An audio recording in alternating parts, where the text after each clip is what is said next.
तारीख पर तारीख, तारीख पर तारीख, और आज फिर एक तारीख। ये एक फिल्म का मशहूर डायलॉग है, लेकिन फिल्में समाज की हकीकत होती हैं, और ये डायलॉग, ये फिल्मी डायलॉग आज फैजल खान उर्फ खान सर के केस में बिहार में देखने को हकीकत में मिल रहा है।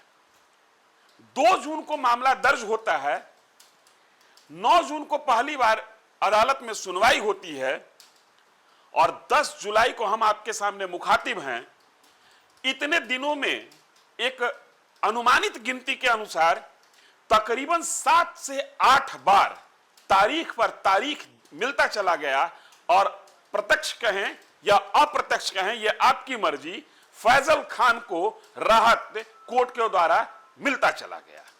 आप देखना शुरू कर चुके हैं न्यूज फॉर्मेशन, मैं हूं आपके साथ धीरेन्द्र। कोचिंग की आपस की प्रतिस्पर्धा की लड़ाई बौद्धिक स्तर पर होनी थी, लेकिन लोकप्रियता का हनक ऐसा था, गुरूर इतना माथे पर सवार था दोनों खेमे में, कि जो लड़ाई, कोर्ट के शब्दों में मैं कह रहा हूं, जो लड़ाई एथिकल होनी चाहिए थी, जो लड़ाई एजुकेशन के लेवल, शिक्षा के स्तर पर होनी चाहिए थी, वो लड़ाई शारीरिक हो चली, मारपीट हुआ, गोली चली, हथियार वैध और अवैध पाए गए। एक खेमे के व्यक्ति को, रोशन आनंद को जेल हुआ, रोशन आनंद जेल गए, बेल मिली, बाहर आ गए। रोशन आनंद का भाई इसी केस में डर के मारे नेपाल भागा, मौत हो गई, और इसके बाद तकरीबन 40 दिन का वक्त मिल गया, और फैजल खान उर्फ खान सर अभी तक आजाद छुट्टा घूम रहा है, और न्यायालय तारीख पर तारीख, तारीख पर तारीख देते चली जा रही है।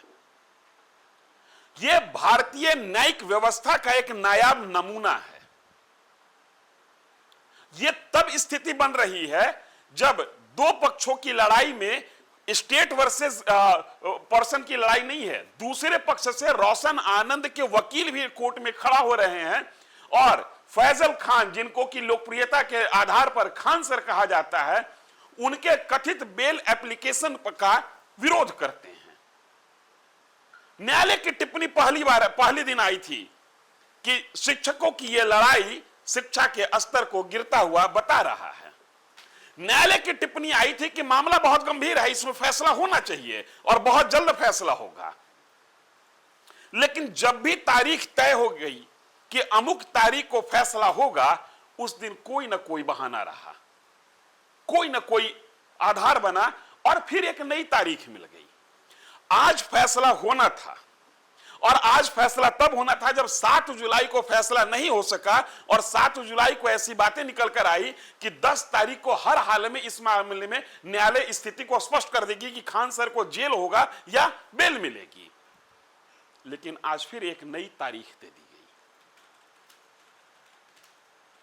अब इस पूरे मामले पर रोशन आनंद, जो कि खान सर के प्रतिस्पर्धी हैं, दूसरा खेमा है, उनके वकील कह रहे हैं कि खान सर को छूट दिया जा रहा है।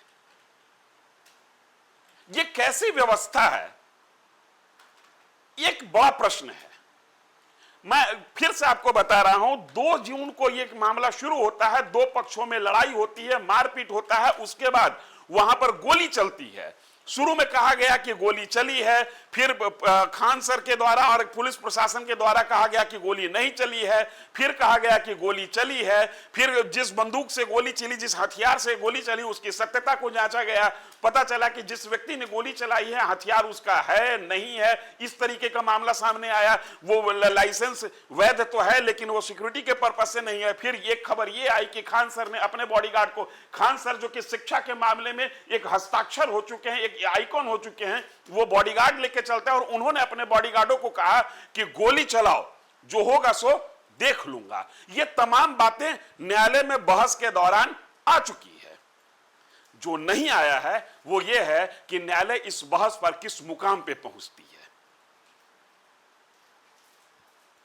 7 से 8 बार कम से कम पिछले 40 दिनों में इस एक मामले में तारीख पर तारीख दी जा चुकी है, और आज फिर एक नई तारीख दी गई।